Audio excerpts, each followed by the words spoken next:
Hey viewers, welcome. This is Sandeep Nath, and you're on the Renewalism Show for the first day being held live on YouTube. I think we had a little glitch getting started with the title track, but I hope we won't have that glitch when we finish with the show. So, technology, all of that comes and goes. But sometimes technology is here to stay, and the way it is with a lot of stuff that humans have been inventing for ourselves, it looks like it's time to review what all is happening as a consequence of that technology. Now, what you see next to me is a book called Renewal, which is kind of this review. It's a book about the renewal of the human consciousness because the more we get into technology, the less we are applying our intuitive consciousness. And that's happening in every area practically, areas that sometimes take away the humanness away from us. And that's the kind of concern. So, this show, the Renewalism Show, is to bring to light the concept of renewalism, which you will see running across the screen at the bottom, which, as it says, could far surpass veganism as a lifestyle change, because that's a concept that's less than a few decades old and has had a significant impact on the exploitation of animals. Now, renewalism is about the exploitation of our own selves, of our consciousness. And the renewal of the human species happens at three levels: the level of ourselves, that's self renewal; the level of our interactions with others and with the planet, that's symbiotic renewal; and at the level of the systems that we have made, the world order that we have created, and how sensible is that, how sustainable is that. So we've been having some guests every day since the 1st of June. You have a playlist on which you can catch the past videos. Starting today, like I said, our guests are going to be on YouTube. And I'm thrilled to have a discussion today with a guest from Hyderabad. His name is Naeem Khan. Not only is he a brand guru and an entrepreneur, he's also been a very, very dear friend of mine for many years. He and I have seen his parents, and today we are going to talk about caring for the elders. It's a coincidence that today is the World Elder Care Day or something like that. And that's just an energetic coincidence. Speaking of energy, before I bring Naeem on, this entire book, and you can grab it from Amazon, you've got paperbacks now. This book is a channeling. It is something which I merely wrote in November, December last year. I was the scribe for an energy form called Guru Pranachandra. And this is a discourse by Guru Pranachandra where he talks of these little habit switches that are going to allow us to sustain the planet. You want to take a look at where you can get it, that's where you can get it. It's called renewalism.com. And you head over to that site, but not before we've participated in a conversation about elder care and what it means for our generation, which is sort of in between the millennials and the baby boomers and the 70, 80-year-olds. What does it mean for us and for our children, the Gen Y, to actually take care of elders? So that said, let me bring on Naeem Khan. And there we are. Hi, Naeem. Good to see Hi, you. hi, Sandy. Good to see you, Sandeep. So, thank you. Good start today. Yeah? It seems to be the day of elder care, and we are here to talk about your very personal experiences in this area, which somehow, when we were in our 30s and 40s, got imprinted in my heart somewhere about how you look at the culture and the social conditioning changing nowadays compared to how it was when we were in our 30s, and how you took care of dad and so many elders in your family at that point in time. Would you like to just take our viewers through some of that, and then we see if we having any questions or comments, we'll get on with them. So I invite you viewers to write your questions, comments in the meantime. Naeem, over to you. To begin with, congratulations. I think you've written a book that is well in time, if I could say that. And as the world goes mad, and that's the only way I can put it. I suppose renewalism is the only way ahead. More importantly, the word reset is being used very often, as you realize, across media Right. and across social media, and everybody's talking about COVID-19 to be a reset button. And I would relate this reset to renewalism, right? I mean, I would relate it to the fact that we need to look at things afresh. I think nature and our creator is giving us a gentle nudge. And trust me, while hundreds of thousands of people are dying, I would still think it's a gentle nudge to remind us of who we are and what we really need to do. And that is a question that relates to everything, including our systems vis-a-vis our own self, like you rightly said, our family lives, our priorities, which have gone haywire, right? Completely. The purpose of our Completely. lives, the work-life balance, everything, relationships, business goals. I mean, name it. I mean, this is about resetting everything, or renewing everything, so to say, or going in for renewalism. So I congratulate you first for coming through with something that's very, very important. And yes, taking care of the elderly, I think is one huge renewalism movement that's required. I mean, undoubtedly. And while today happens to be, like you rightly pointed out, Elder Care Day, or whatever it's called, I would think that every day has to be this. I mean, you can't have a day to commemorate taking care of elders, but the need of the hour is to make every day the Elder Care Day, so to say. Uh, I'll get on to what you really want me to talk about, and which is about my personal experience here. Um, so here's the thing. Um, I'll get very personal. I'll tell you what happened with me and my family. My father, after retirement, was a was a very healthy and a very active man, a voracious bridge player who would play in 3 bridge parties per day. I mean, he was up earlier than when he used to work. He would be done with his breakfast, get ready, and be out by 8:39 to join in his first game of bridge. The second one used to be post lunch, and the third one used to be early evening or thereabouts. But he was there. And one fine day, we realized that he was losing sight in one eye. Okay, and that led to something which is mysterious, as most medical ailments are, despite all the advances. It was called atrophy of the optic nerve, which essentially idiopathic atrophy of the optic nerve. And idiopathic really defines what it is. So I don't know if the doctors were idiots, or I'm sorry, but or the disease was idiotic, but whatever. It took my father's eye. But the fact of the matter is that it rang a huge bell, and the doctors told us it could happen to his other eye too. Didn't stop my father. Drove his car with one eye, went to all his bridge parties. I don't know how he drove. Played all his bridge till 6 months down the line, his other eye was affected. And within a space of 15 days, from a man who would drive to play a game of bridge, or many games of bridge every day, to complete isolation at home. Now, I can understand what he went through, right? I mean, I have the highest regard for him for how he managed to live on another 11 years through the darkness surrounding him, but never did he complain. So, therefore, I would first, like all children do, have a lot of good things to say about parents, and so will I. And I think he was a very strong man. And it was that strength that really drove us to do things for him. There were no complaints. There were no complaints. I mean, I think that was fantastic.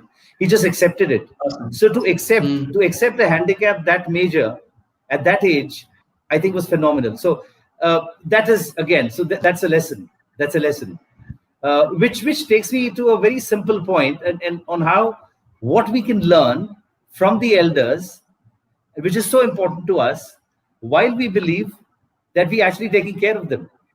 Let me turn it around and say that you're given an opportunity to learn when the elders go through a bad situation. So rather than Awesome. Let take me repeat that. You are given an opportunity to learn. That's such an awesome line.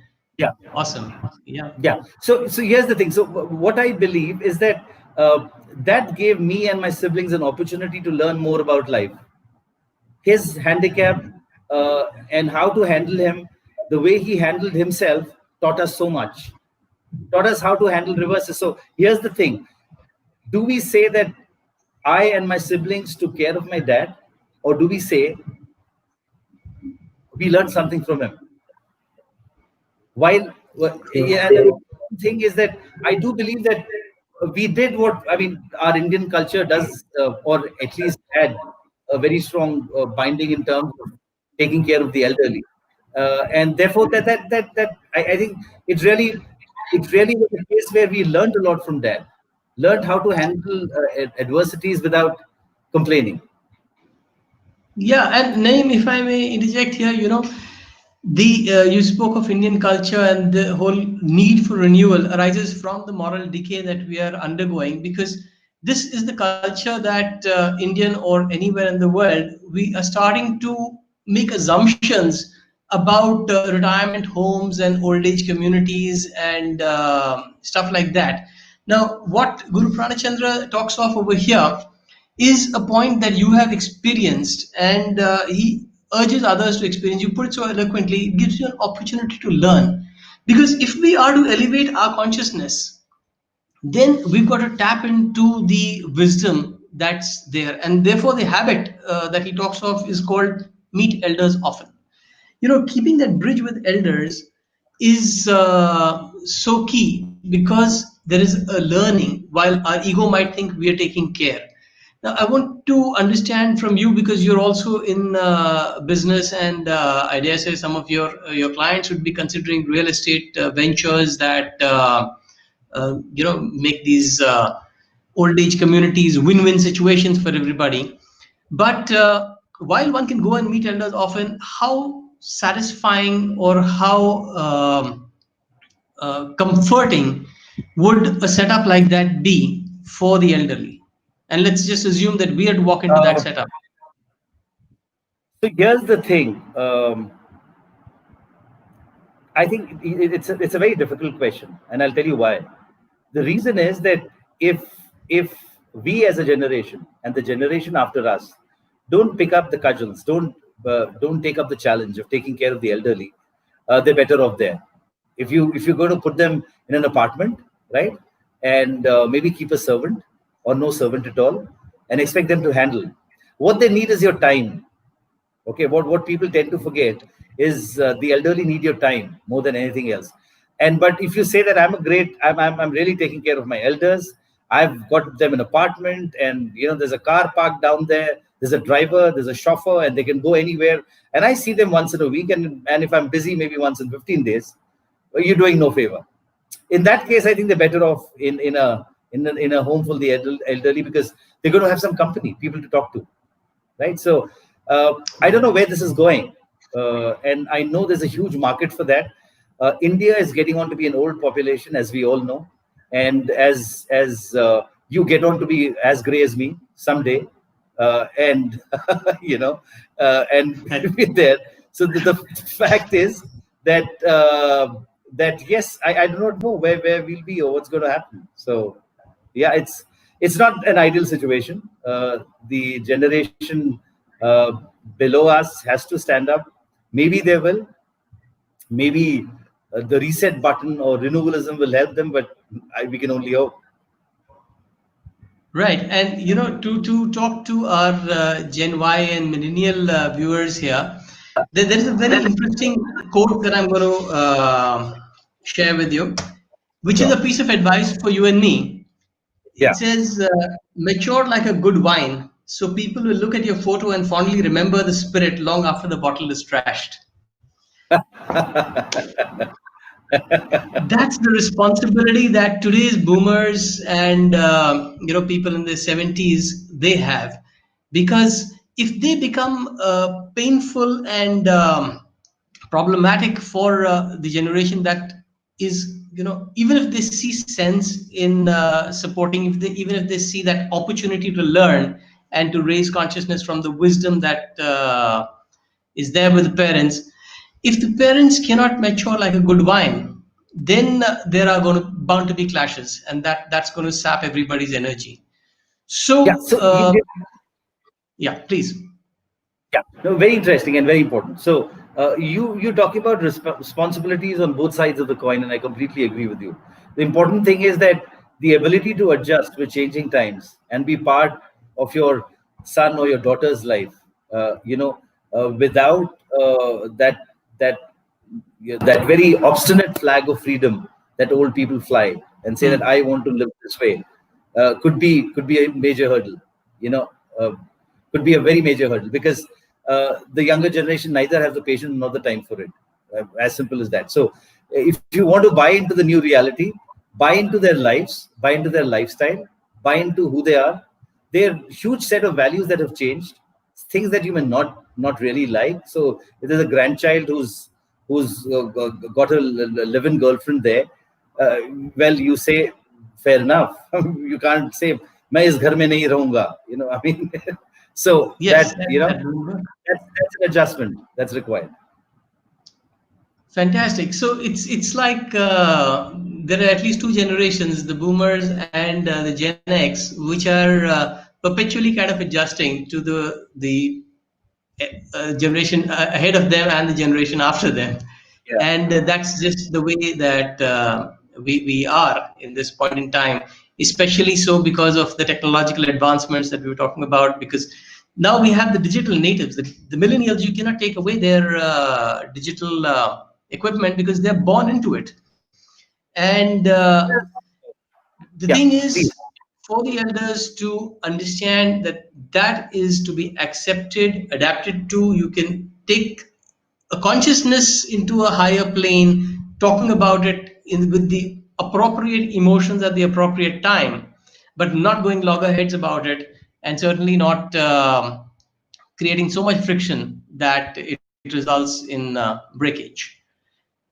Completely agree Very with you. interesting. So, like I said, yeah, I think responsibility lies on both sides, and this is I think a vital point that's just come to mind. You use the word adjustment, and you spoke about the younger generations, the Y and the Z, and various letters that are ascribed to them, right? And we speak about how they're adjusting to new technology. So, Sandeep, we grew up with one uh, pathetic Hindi movie on every Saturday on Doordarshan, if you remember, right? Right? Totally. And our only means of communication was a neighbor's telephone, where if a friend called you every day, the Wasn't the aunties TV would also talk, in the neighbor's house? right? Yeah. So, and so on and so forth. So here we are. So we are a generation who've seen everything. We've been discussing from Chitrahar to on Wednesdays to weekend movie to entertainment on demand on a stupid little handheld device, right? I mean, so what have we Totally. seen? I mean, and if we look back at our careers and our days in advertising, and you know what I mean. I mean, what was desktop publishing, and it seems like a joke now. So here's the thing. Uh, I believe that for whatever reason, and this is going to sound very conceited, but let me say it nonetheless. Uh, while we adjusted and we managed, we didn't change the core, and that's the reason you and I are talking about it today. So I see no reason for generations to keep adjusting to new technology, and if they have to, why should they have to give up their core? So why should the core go away? Do you get it? True. I mean that is the core of the argument. The core is where the consciousness lies, and that Absolutely. consciousness is getting clouded by our priorities, like you said earlier in the talk, and those priorities are being driven by choices that we're making out of a little device on the fly. We've got Yeah, to yeah. start recognizing that, coming into awareness of that, and gently bringing our kids and grandkids into an awareness of that is essential if we don't want to lose them to if we don't want to lose them ourselves, and if we don't want to lose them to lose to technology either. So this So very is interesting, guys. Yeah, yeah, one please last tell. thing, and this is where I think the crux of the matter is what is the kind of peer pressure, and what is the kind of pressures we building on our children to be able to adapt to the new world, okay? And therefore, are letting go of the core values. I think the responsibility lies as much on us as anybody else. As simple as that. True. Very important point for introspection. What are we at all getting them to understand that there is some Yeah, merit in adjustment? yeah, yeah, True, true.